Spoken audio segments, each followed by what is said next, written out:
The diversification of the school system from the standpoint of being able to reach these kids, the different kids, from a cultural perspective, they've had to make dramatic adjustments from where they were 5, 10, 15 years ago. And we're doing the same thing, and I think that is going to continue as, you know, for the near and distant future. It's going to evolve too. Yeah. It's going to be, I think it's going to always be almost in transition. It's going to grow. I don't think it'll ever slow down.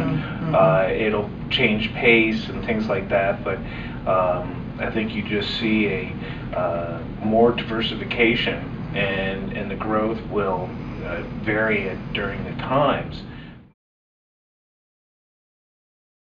And so in looking at the changes in Gwinnett, we have to change, and we want to change the programming that we have traditionally offered.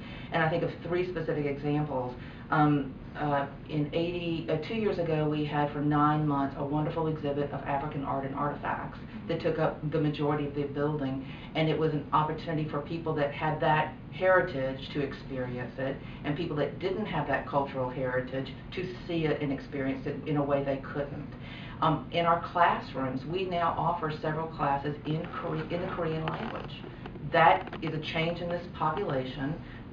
From a business standpoint, you see the market, you respond to the need, you introduce a class. Obviously, you thought there was a demand for it. And there was, and we've added more classes. We've had someone express interest recently in teaching a Japanese language class, which leads me to the 3rd sort of major change. When we did our programming for this year, and we program now out a year in advance, and we want to have a cohesive and intentional plan, we looked at Japan Fest, which takes place at the Gwinnett Center. Huge, very popular, huge event.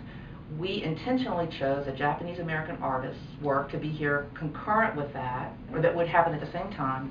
And we are in conversations with the Japan Fest people to enhance the experience that they're going to have at the Gwinnett Center with performances here. We have the Japanese American artist that'll be here. They're going to help us find a local Japanese art group to come in.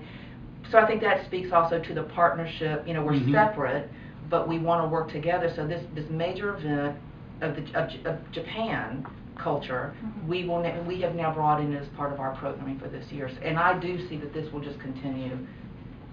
As you said, it will only get bigger and more. And it's how do we respond to the needs in the community so that people can experience other cultures and other art experiences. Gwinnett is challenged as far as we've got a very nice performing arts theater, or PAC here, but it's got limitations, and the biggest limitations is its size. We've only got 700 seats, and in some situations, depending on whether it is electric or not, it can be cut down to like 650 seats.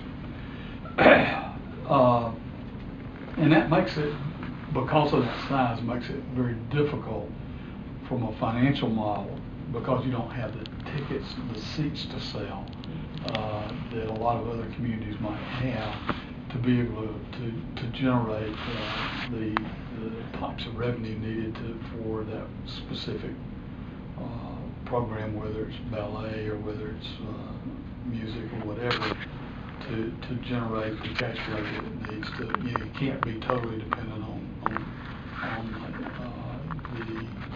the contribution side, from the corporate dollar, which is tough to get. It's just, like for profit right now, it's all about the number of seats you got and whether we can sell them on the arena side. And so I think we're faced with that challenge here. I think Gwinnett, from a diversification standpoint, from a demographic standpoint, and certainly from a size standpoint, population standpoint, nearly 800,000 people, is probably one of the largest communities in the country that does not have a 2,500 to 5,000 seat performing arts theater.